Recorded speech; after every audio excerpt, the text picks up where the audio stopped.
Isn't it weird when people tell you that you don't look like your name? You don't look like a Brenda to me. No, you look more like a Kate. Okay, well, my name is Brenda.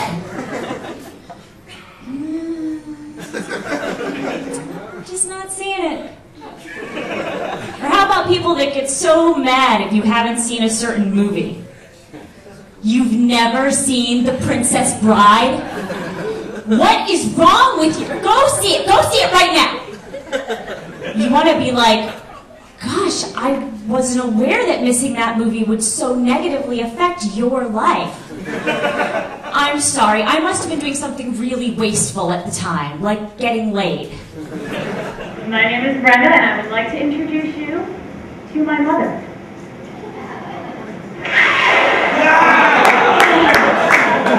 Oh, Christ! Oh, Jesus Christ! Oh, just a bundle of nerves. I need a Xanax to calm down. Oh, Christ! Drug addicts. Cocaine addicts are so afraid that they're going to run out of cocaine. They could have a pile of cocaine in front of them, and they'd be like, but what are we going to do when this runs out? So, to make sure that they never ran out of anything, ever, my parents kept backups of every household item, stashed all over the house. Mom, where's the extra laundry detergent? It's in the safe. And they kept lists for everything. Grocery list, Walmart list, gift list, to-do list. So when I was about 9, I started to fuck with their lists. Very innocently at first. I mean, I'd write mouthwash on the Walmart list when we already had 15 backups, but as I got older, I got more ambitious. Brenda wants a Cabbage Patch, a Nintendo, parental guidance, and positive role models.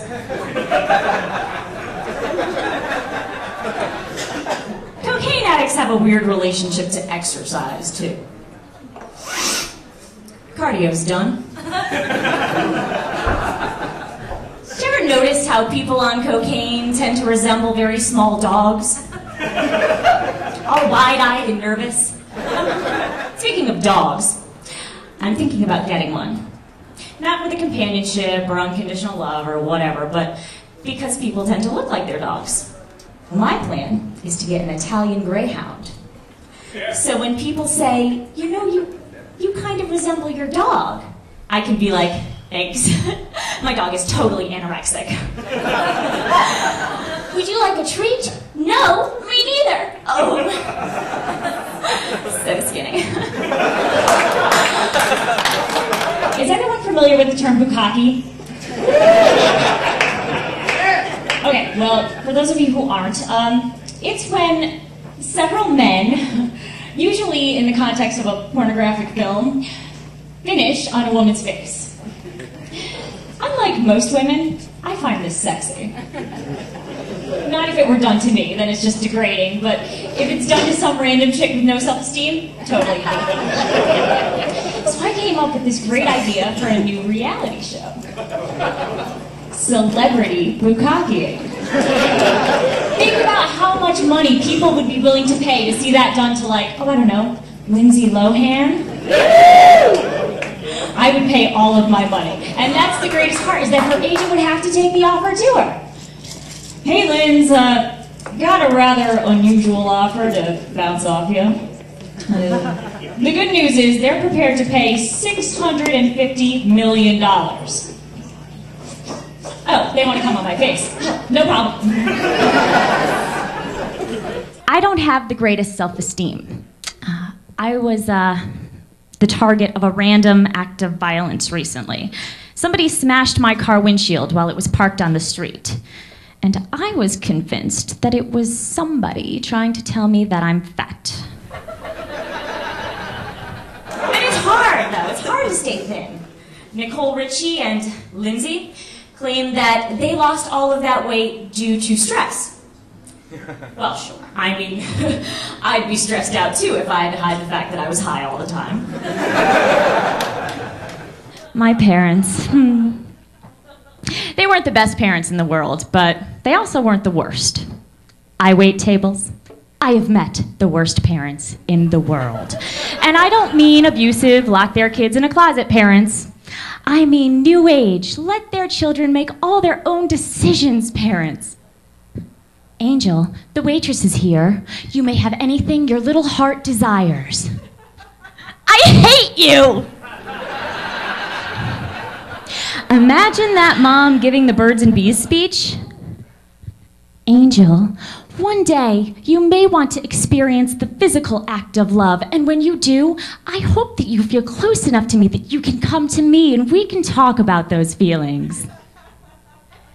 Angel probably is feeling like banging the entire football team because she feels that her mom is a pushover and won't do a damn thing about it.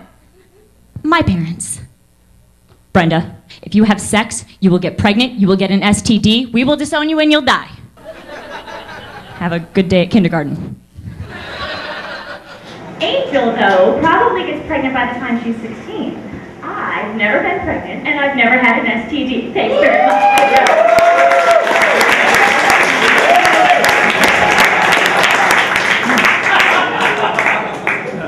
Except...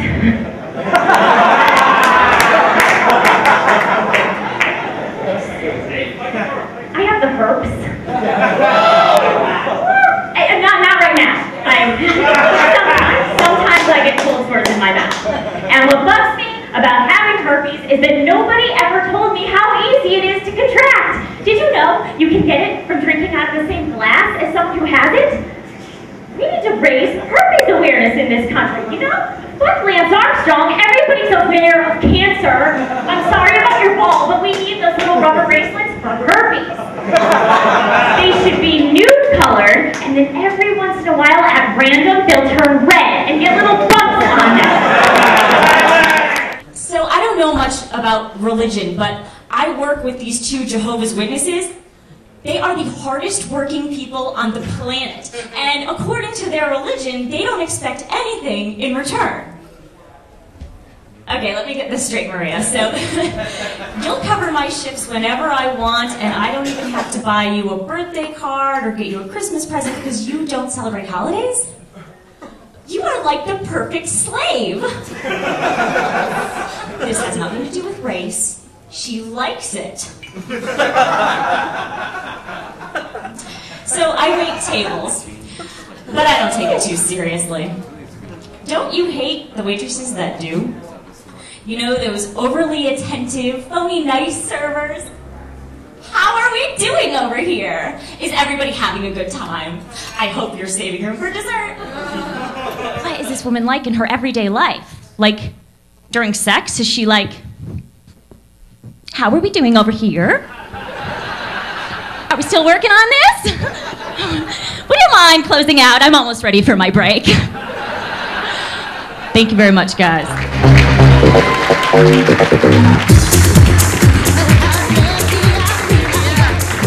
Brenda Partello!